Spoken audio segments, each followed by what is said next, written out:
Hello students, मैं doctor Ashwini Chaurasia आपके अपने यूट्यूब चैनल अश्विनी क्वेस्ट में आप सभी का स्वागत करता हूं। बच्चों, आज हम कक्षा 7 की पाठ्य पुस्तक मल्हार का एक बहुत ही प्यारा और भक्तिपूर्ण पाठ पढ़ने जा रहे हैं, जिसका नाम है मीरा के पद। इस वीडियो में हम न केवल इन पदों का अर्थ समझेंगे, बल्कि मीराबाई के संघर्षपूर्ण जीवन और उनकी कृष्ण भक्ति की गहराई को भी जानेंगे। तो चलिए इस भक्ति यात्रा को शुरू करते हैं। बात कर चलिए आज एक सफर पर चलते हैं। एक ऐसा सफर जो हमें 500 साल पीछे ले जाएगा, संत कवयित्री मीराबाई की दुनिया में। आज हम उनके दो बहुत ही मशहूर पदों के रहस्य को समझने की कोशिश करेंगे और जानेंगे कि कैसे उनके लिखे शब्द सदियों बाद भी सीधे हमारे दिलों तक पहुंचते हैं। तो सवाल यही उठता है ना, कि आखिर इन शब्दों में ऐसा क्या जादू है कि 50 साल बीत जाने के बाद भी ये हमें अपने से लगते हैं, हमसे बात करते हैं। यही सवाल आज की हमारी इस पूरी चर्चा का केंद्र रहेगा। लेकिन इन पदों में डूबने से पहले ये जानना जरूरी है कि इन्हें लिखा किसने। चलिए पहले मीरा को जानते हैं। मीरा सिर्फ एक नाम नहीं है, ये कहानी है त्याग की, दर्द की और एक ऐसी अटूट भक्ति की जिसने इतिहास बदल दिया। तो मीरा वो कोई आम इंसान नहीं थी, वो राजस्थान की एक राजकुमारी थी। महलों में पैदा हुई, लेकिन देखिए किस्मत ने उनके लिए कुछ और ही सोच रखा था। उनकी जिंदगी में एक के बाद एक मुश्किलें आईं और उन्होंने महलों की सारी शान शौकत छोड़कर अपना पूरा जीवन अपने भगवान श्री कृष्ण के प्रेम में लगा दिया। तो चलिए अब सीधे पहले पद में चलते हैं। ये पद भगवान कृष्ण की सुंदरता का एक बहुत ही खूबसूरत और बारीक चित्रण है। ऐसा लगता है मानो मीरा शब्दों से कोई तस्वीर बना रही हो। जरा इन पंक्तियों के कोमल से निमंत्रण को महसूस कीजिए। मीरा यहां सिर्फ कृष्ण के बारे में बता नहीं रही, बल्कि वो उन्हें अपनी आंखों में, अपने मन में बस जाने का न्योता दे रही हैं। ये एक बहुत ही गहरी और निजी प्रार्थना है। तो देखिए, मीरा कृष्ण की मोहिनी मूर्ति को याद कर रही हैं, मतलब वो छवि जो मन को मोह ले। और सांवड़ी सूरत यानी उनका सांवला रंग और बड़ी बड़ी आंखें। मीरा बस यही चाहती हैं कि कृष्ण का ये खूबसूरत रूप हमेशा हमेशा के लिए उनकी आंखों में बस जाए। अच्छा, अब उस तस्वीर में थोड़े और रंग भरते हैं।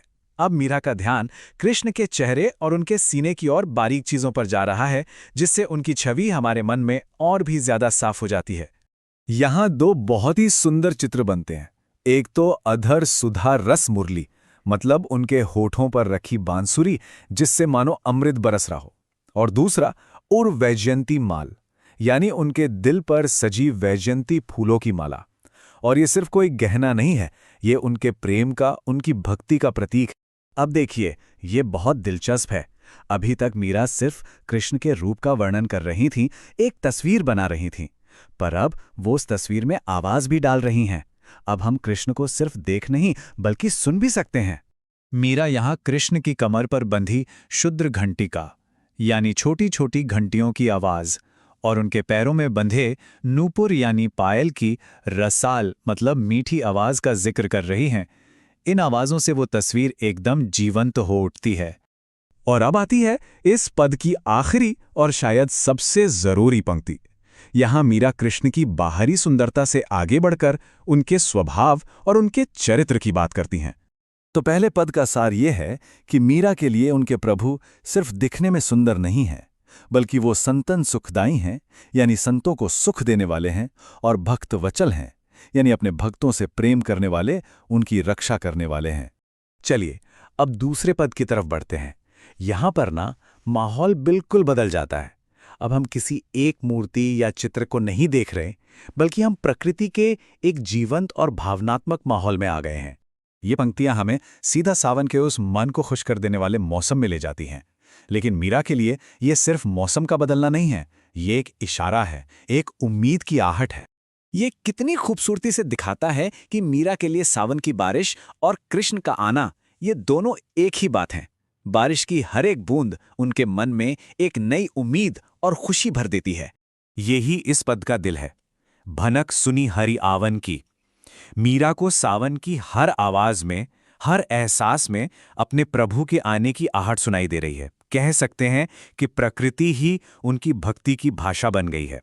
यहां मीरा मानसून के आने का एक बड़ा ही नाटकीय चित्र खींचती हैं।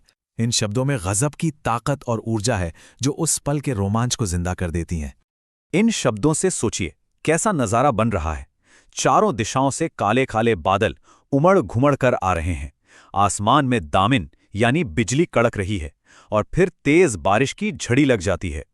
वो जो तेज बारिश थी, उसके बाद अब माहौल शांत और बहुत ही सुखद हो गया है। और यही शांति, यही सुकून मीरा को उत्सव मनाने के लिए प्रेरित करता है।